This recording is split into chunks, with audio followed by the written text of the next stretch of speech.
merancang atau membuat suatu sistem digital. Pertama di sini dalam kita merancang atau membuat sebuah sistem digital, kita bisa menggunakan namanya IC standar. IC standar ini bisa tipe TTL yaitu 74 seri. Ini ya, 74 series nih, tipe TTL, atau yang tipe CMOS yaitu 40 bla bla bla bla. Atau yang 74 yang CMOS juga ada. 74 HC. Banyak ya. 74 HC itu CMOS, 74 LS itu low TTL low voltage, bla bla bla dan segala macam. Itu kalian harus baca sendiri ya. Nah, ini kebetulan adalah IC 7404 yang dalamnya adalah 6 buah node ya. Nah, kemudian kita lihat package ini namanya dual inline package, bentuknya seperti ini. Biasanya di depan di atas ya, itu ada berupa huruf U ya, ini ya. Bisa kalian lihat ini ya. Ini. Nah, yang sebelah kanannya di kaki sini, yaitu ini ya, itu merupakan sumbernya. Sedangkan kaki yang ini ya, itu adalah ground. Jadi kalau kalian mau menggunakan IC ini, jangan lupa sumber dan groundnya. Sedangkan yang ini, yang bisa kelihatan ya dari gerbang skema ini. Ini input, ini output, dan seterusnya. Kemudian ini output, dan seterusnya. Jadi IC standar ini ya, IC standar ini, standar ya, IC standar ya. IC standar ini merupakan IC yang sudah standar di mana-mana. Jadi kalau misalkan kamu ingin membuat IC 7404, maka isinya itu ya harus gerbang node, 3 buah node. Gitu. Misalkan kalian pengen kita dapat 7408, oh itu berarti isinya adalah gerbang N, 4 buah N. Ya, 7432, oh itu berarti adalah 4 buah gerbang OR. Gak boleh 7404 isinya N misalkan, atau OR, itu gak boleh, karena sudah ada standarisasinya. Ya, dimana-mana kalau kalian ngomong ke vendor IC sih, saya minta 7404, nah itu akan dikasih gerbang NOT, gak mungkin gerbang yang lain. Gitu ya, kaki-kaki udah jelas, fungsi udah jelas, semuanya udah ada standarnya. Makanya disebut dengan IC standar, dimana dimana isi dalamnya ini ya, itu nggak mungkin berubah, semuanya sama gitu. Mungkin yang membedakan mungkin nanti ya level tegangan, kemudian level sumbernya, ya, kemudian kecepatan responnya, level tegangan outputnya, level tegangan input, kemudian kemasannya, itu yang mungkin berubah. Tapi kalau fungsinya itu sudah standar, nggak mungkin berubah. Makanya disebut dengan IC standar. Kalau kalian bisa kalian melihat di Wikipedia ya, kalian bisa lihat IC 74 series. Nah, akan ada daftarnya tuh, 74 bla bla bla tuh apa aja yang tersedia di pasaran. Jadi kalian bisa tinggal pakai aja. Oke, nah ini misalkan nih kalian kan ingin merealisasikan ya sebuah persamaan yang ini bersama logika SOP ya, ini SOP sama produk F sama dengan X1 NX2 bar plus X2 NX3 menggunakan IC standar. Oke, kita perhatikan persamaan ini. Oh, berarti kita membutuhkan N, kita membutuhkan NOT ya, ini NOT. Kemudian kita membutuhkan OR. Oke, maka kita kumpulkan hasil-hasilnya lah ini. Nah, kemudian untuk merealisasikannya gimana? Gampang banget. Nih ya, kita hubungkan aja ini X1. Nah, X2 harus dinotkan dulu nih ya. X2 not. Yang ini ya. X2 not. Berarti ini kita hubungkan ke not. Oke, kemudian dari not ini kita masukkan ke sini. Oke, nah kemudian yang ini ya, dari X2 kita kasih ke sini, X3, kemudian outputnya kita masukkan ke OR, dan ini menjadi F. Oke, udah bisa jalan belum? Belum jalan ini. Kenapa? Karena sumbernya belum kita kasih, sumber powernya. IC harus kita kasih sumber ya. Nah, di sini, selalu di sini. IC standar selalu di kaki paling sini, paling kanan ya. Kemudian yang di sini itu selalu terhubung dengan ground. Ya. Nah, ini realisasinya nih. Gampang ya. Nah, ini mungkin kalau kalian buatnya sebaiknya itu kalian buat langsung di PCB. Jangan di whiteboard. Kenapa? Kalau misalkan kalian memasang IC-IC standar pada whiteboard, bukan whiteboard, breadboard, project board ya, itu kadang-kadang dia suka nggak nyambung gitu, kabel jumper dengan kaki-kaki IC-nya, sehingga keluaran atau hasil dari rangkaian tidak sesuai yang kita inginkan. Jadi sebaiknya kalau kalian sudah merancang IC standar ya, seperti ini sudah kalian rancang ya, kemudian tinggal dibuat PCB-nya aja langsung, atau kalian simulasikan dulu. Kalian simulasikan menggunakan Proteus ya, kemudian kalian jalankan dan berfungsi, maka langsung aja buat di PCB, nggak perlu pakai breadboard atau project board. Karena kalau kalian berusaha membuktikannya dengan project board, itu suka gagal ya. Tapi kalau menggunakan PCB, insya Allah 90% pasti berhasil. Asal jalur yang benar aja kalian buat PCB-nya. Oke, nah ini yang versi bagusnya ya, versi rancanya. Oke, ini contoh dari IC standar lagi ya, 74244 buffer chip, terdiri dari input out dari buffer ya. Ada berapa buffer nih? Ada satu buffer 4 jalur ya, yang aktivasinya menggunakan pin ini, pin 1 dan pin 19. Kalau pin 1 ini kita kasih logika 1, maka yang ini terhubung ke sini.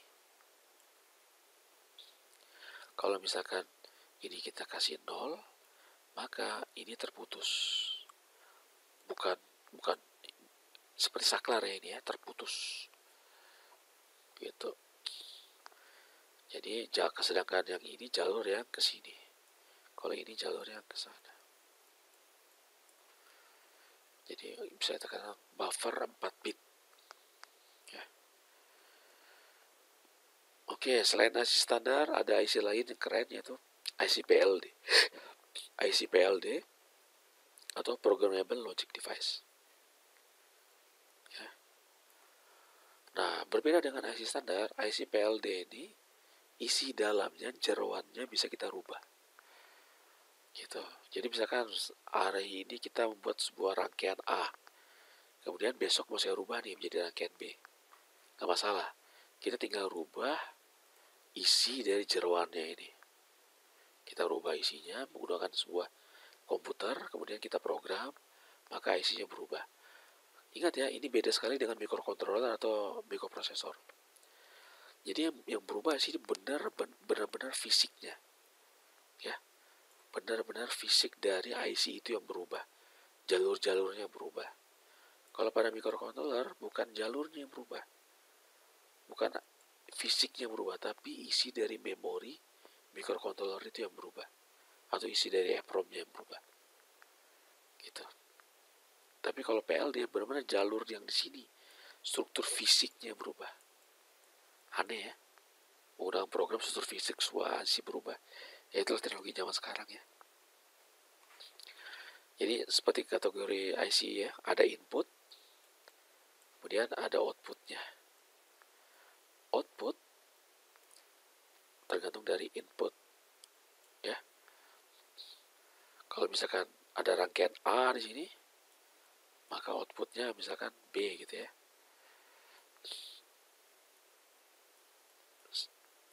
Kita kasih,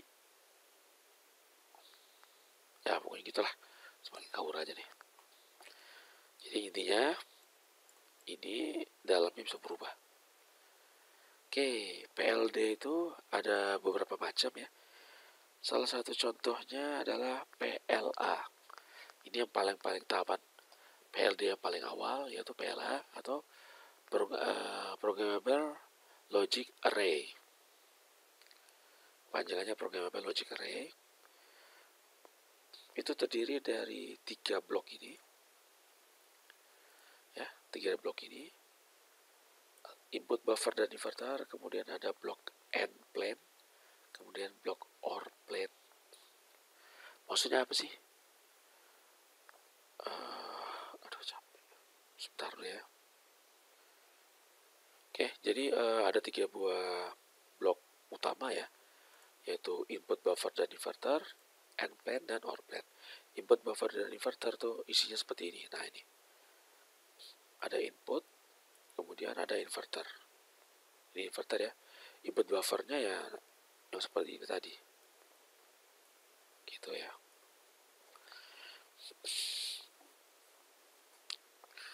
Buffer tuh apa sih? Ada tuh. Oke, ini adalah input buffer dan inverter.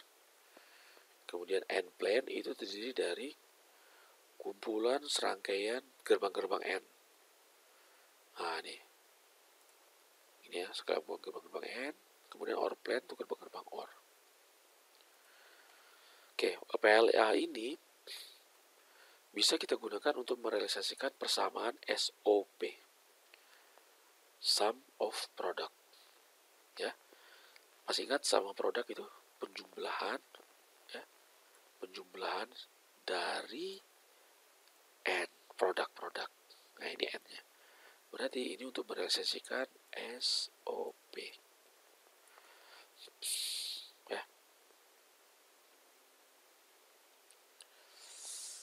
Oke, bagaimana sih? Sebentar. Saya jelaskan dulu ya. Ini adalah inputannya ya. Kemudian ini adalah sebagai inverternya tadi. Sebenarnya di sini ada buffer ya, nggak ditampilkan. Ini AND plane, kemudian ini ada OR plane. Nah, ini yang kuncinya nih. Ini ya, ada saklar yang bisa diprogram. Ini programmable connection. Gitu. Kalau misalkan seperti ini, kita program berarti ini artinya nyambung. Titik ini nyambung ke sini.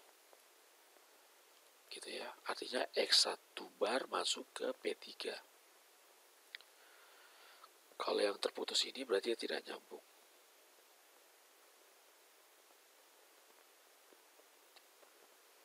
Oke. Oke. P1 ini apa kira-kira persamaannya? Kita lihat yang nyambung itu apa aja. P1 ya. Yang nyambung tuh ini, ya kan? Ini dengan ini. Berarti P1 itu adalah X1N X2. Ya, X1N X2. P2 apa? Aduh. P2 apa? Ini ya. Dan ini berarti apa? X1 ya. N X3 bar. P3 itu adalah X1 bar, N X2 bar, N X3, P4 dan seterusnya. Kemudian F1 itu adalah apa? P1 plus P2 plus P3. F2 ini adalah P1 plus P3 dan P4 plus P4. Jadi ini merupakan ilustrasi dari PLA. Tapi yang sangat sederhana ya. Sebenarnya gerbang N-nya tentu saja nggak cuma 4, tapi banyak sekali, ribuan. Begitu juga dengan gerbang OR-nya, ratusan lah. Tapi ini untuk supaya kalian mengerti, maka disederhanakan. Oke. Nah ini rangkaian gambar yang lebih sederhananya. Jadi untuk menunjukkan nyambungnya kita tinggal kasih silang aja. Berarti P1 ini apa? X1 N X2. P2 ini apa? X1 N X3 bar dan seterusnya. Gitu ya.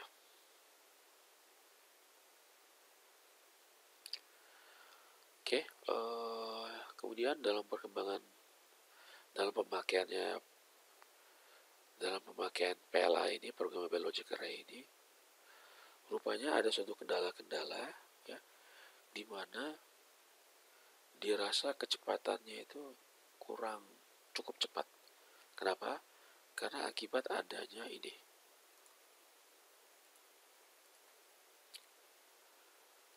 Karena akibat adanya ini ya. Ini ya. Ini sama ini. Oke. Karena akibat adanya saklar-saklar elektronik ini yang bisa diprogram ini, itu memiliki tunda waktu. Sehingga sinyal yang mengalir dari input sampai ke output itu mengalami banyak tunda waktu. Misalkan dari X1 ya, mengalir ke P1 misalkan. Ya, dari sini dia ngalir ke sini. Nah, ini ditunda waktu lagi. Kemudian masuk ke P1 ditunda lagi. Kemudian di sini ditunda lagi, masuk ke F1 ditunda lagi. Jadi mengalami beberapa kali tunda waktu. Belum lagi kalau misalkan dia melalui gerbang NOT ini ya, maka penundaannya semakin panjang, semakin banyak. Oleh karenanya dia rasa programmable connection ini memberikan kontribusi penundaan yang cukup besar, sehingga diharapkan dicari cara lain agar mengurangi saklar elektronik ini. Di samping saklar elektronik ini memberikan kontribusi tunda waktu, juga rupanya sering terjadi gagal produksi, gagal fungsi. Sewaktu pabrik membuat IC, seringkali terjadi saklar ini ya tidak mau nyambung atau tidak mau putus, tidak bisa kita program, sehingga semakin banyak saklar yang bisa diprogram, otomatis kemungkinan besar terjadinya kegagalan saklar itu semakin besar, sehingga banyak terjadi IC itu cacat produksi karena tidak bisa diprogram sesuai yang kita inginkan. Oleh karenanya dibuatlah yang lebih simpel ya, yang lebih bagus lagi, yaitu PAL, tipe PAL. Kita lihat tipe PAL ya, bedanya ya dengan yang TPLA pada bagian ini nih. Dari N plane ke OR plane itu di hardwire, langsung dihubungkan dengan kabel, tidak melalui saklar elektronik lagi, sehingga di situ udah berkurang ya. Tapi bagian ininya, inputan N plane-nya tetap gitu ya. Tapi PAL memiliki kelemahan, yaitu fleksibilitasnya. Otomatis fleksibilitasnya itu lebih kurang atau lebih kecil daripada PLA. Tapi dia memiliki kecepatan yang jauh lebih cepat daripada PLA yang ini ya. Dan gagal produksinya juga jauh lebih kecil. Untuk mengatasi kekurangan fleksibilitas dari PAL, dari ini ya, akibat dari saklar elektronik ini yang dihilangkan menjadi hardwire, itu dibuatlah rangkaian seperti ini. Outputnya ya itu bisa dikembalikan lagi ke on plan, ke end plan ya. Jadi outputnya bisa dikembalikan lagi ke end plan, sehingga ketidakfleksibilitas itu bisa diatasi. Ini adalah D flip-flop ya. D flip-flop ini adalah multiplexer. Fungsinya multiplexer adalah memilih input. Kalau selectnya ini adalah kalau selectnya adalah 0, maka input yang ini yang boleh lewat ke sini ya. Kalau dia 1, maka input yang di bawah yang boleh lewat. Sedangkan ini adalah buffer ya. Dengan ada enable-nya, kalau enable-nya 1, maka ini terhubung. Kalau dia 0, maka ini terputus. F1 terputus dengan ini, inputan dari buffer ini. Oke, D flip-flop ini merupakan elemen memori ya. Nanti kita akan mempelajari itu. Ini contoh untuk pemrograman PLD ya.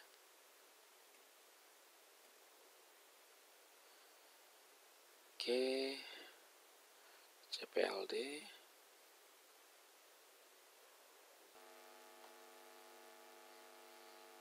Oke, sebelum masuk ke CPLD, mungkin balik dulu dikit ya.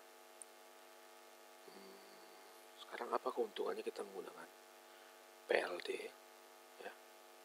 Menggunakan PLD, baik PLA atau PAL daripada menggunakan IC standar. Banyak sekali ya. Pertama, menggunakan PLD kita jauh lebih cepat. Kemudian kalau misalkan ada kesalahan dalam merangkai, dalam membuat program, maka gampang kita tinggal perbaiki programnya, kemudian kita tinggal program ulang IC-nya. Selesai. Kalau pada IC standar nggak bisa. Kalau misalkan ada salah merangkai atau kesalahan merancang, susah ya. Berarti IC harus diganti atau jalurnya kita rubah, soldernya kita inikan lagi, kita bongkar lagi. Sangat merepotkan sekali. Kemudian IC PLD, satu IC itu isinya terdiri dari ribuan gerbang atau ratusan lah. Dan bisa memiliki banyak fungsi rangkaian. Sedangkan pada IC standar, satu IC berapa isinya? Palingan berapa gerbang, gitu kan? Kalau kita membuat persamaan SOP misalkan sama produk, palingan kalau kita misalkan ingin rangkaiannya lebih rumit, otomatis kita butuhkan banyak IC. Satu IC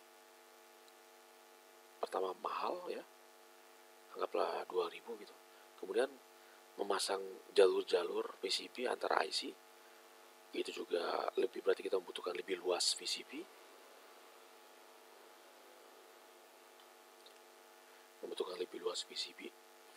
kemudian jalurnya juga semakin banyak. Kalau jalurnya semakin banyak, terjadinya kesalahan perangkaian saat pembuatan PCB atau pada saat mensolder, itu kemungkinan besar semakin besar terjadi. Akibatnya apa? Kalau salah, bongkar lagi, rubah lagi, dan itu sangat merepotkan kalau pada IC standar ya.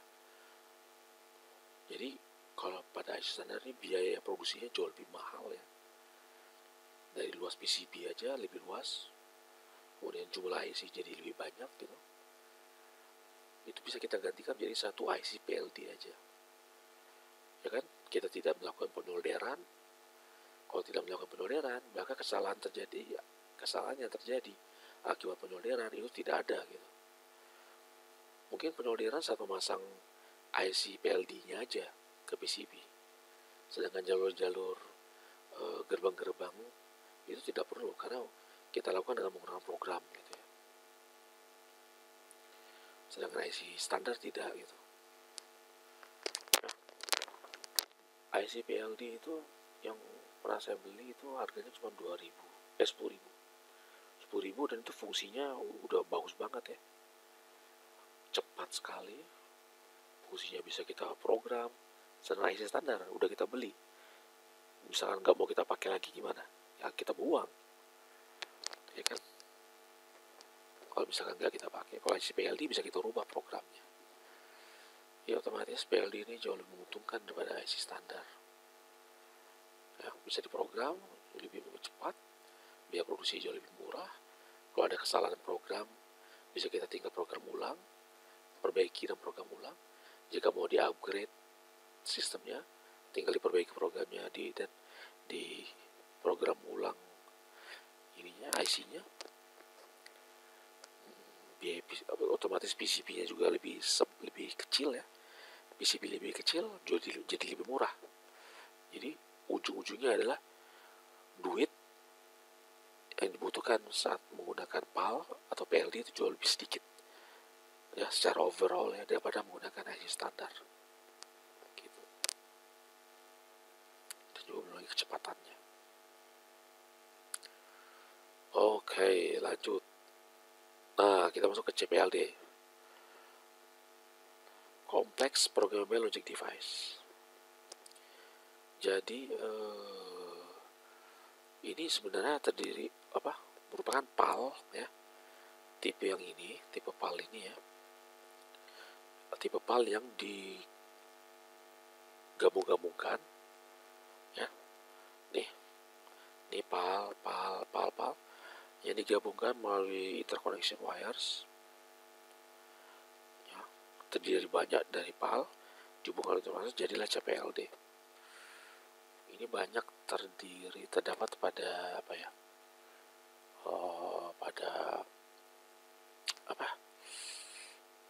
FPGA ini biasa menggunakan ini nih, CPLD. Jauh lebih cepat juga ya, dan juga fungsinya bisa jauh lebih rumit, lebih kompleks daripada hanya PAL saja. Ya pastilah, karena dia terdiri dari banyak PAL gitu ya. Oke, dari contohnya ya. Ini adalah PAL, ya kan? Lihat buktinya PAL apa? Nah, ini antara N-plan dengan OR itu dia fix ya, nggak menggunakan programmable connection. Nah ini adalah programmable connectionnya ya, ini. Oke, kemudian ada tambahan XOR. Ini sama ya, sama seperti PAL. XOR ini sebenarnya untuk menginvert keluaran dari OR.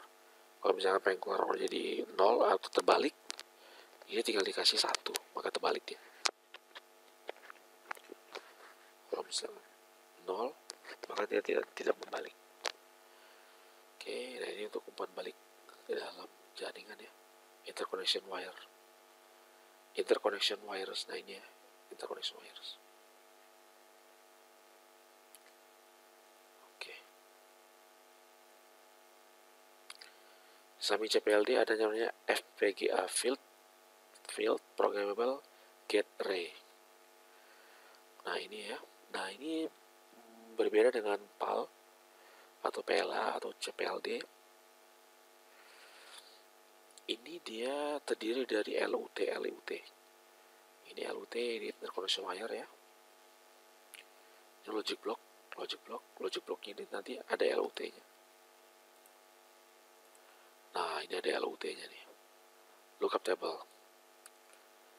Jadi ada sebuah multiplexer yang terhubung ke LUT. Gitu. Ini letaknya mana? Ini tuh ya, disederhanakan sekali ya gambarnya, terdiri dari cuma 2 inputan. Sebenarnya pada aslinya itu jauh lebih banyak. Nah ini LUT-nya nih, di dalam pada sini.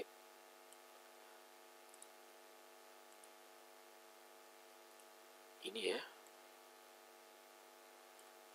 ini, nah itu. Oke, misalkan nih LUT nih, kita pengen membentuk sebuah persamaan yang kalau kita petakan pada tabel kebenaran seperti ini. Ya, ini kan berarti persamaannya X1 bar, NX2 bar, ditambah X1, NX2. Ini ya, persamaannya.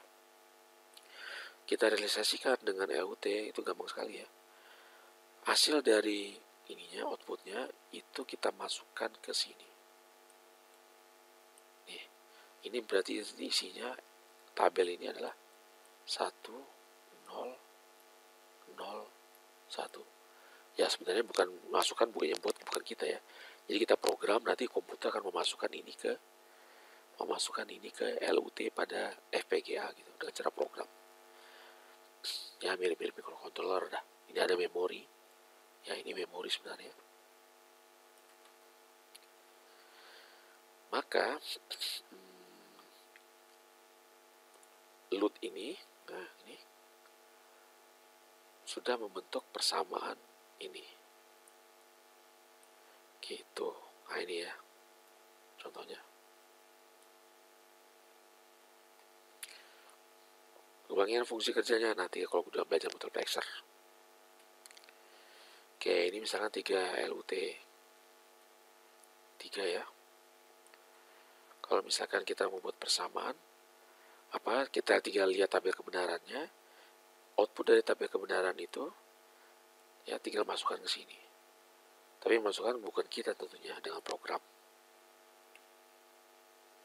Ini adalah umpan balik output ya dari FPGA.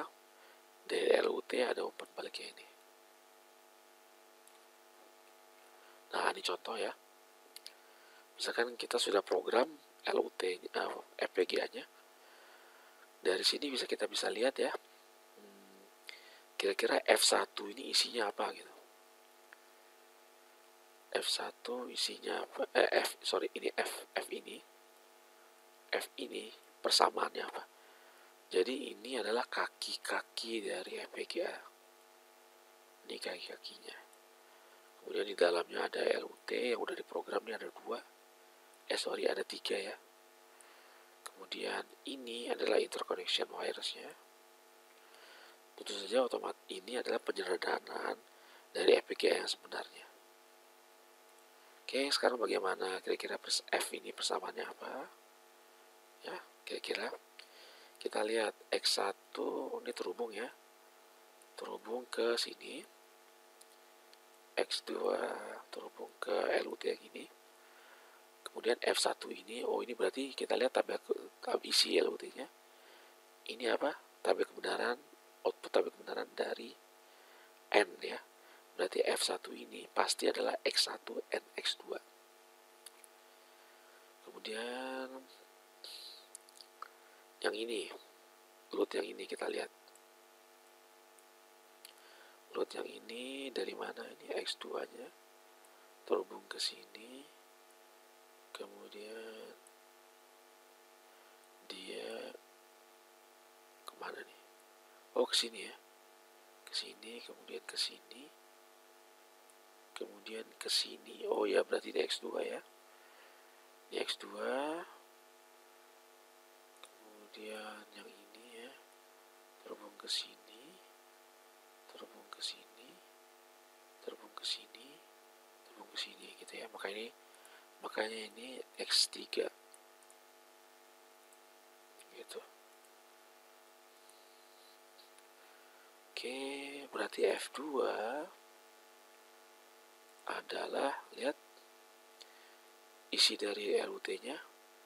X2 berarti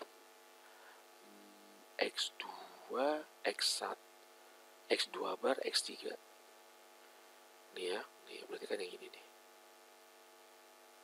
Ini 1 kan, lihat 1 kan tuh. Di sini berarti 1 kan, yang lainnya 0 0 0. Berarti kalau ini X2 X3 berarti X2 bar X3 itu adalah F2. Kemudian ini terhubung ke sini, kemudian ke sini, kemudian ke sini, kemudian masuk ke sini. Ini dia. Jadi LUT ini merupakan inputannya berasal dari LUT sebelumnya. Maka F adalah, ini ya. F sama dengan berarti X1 and X2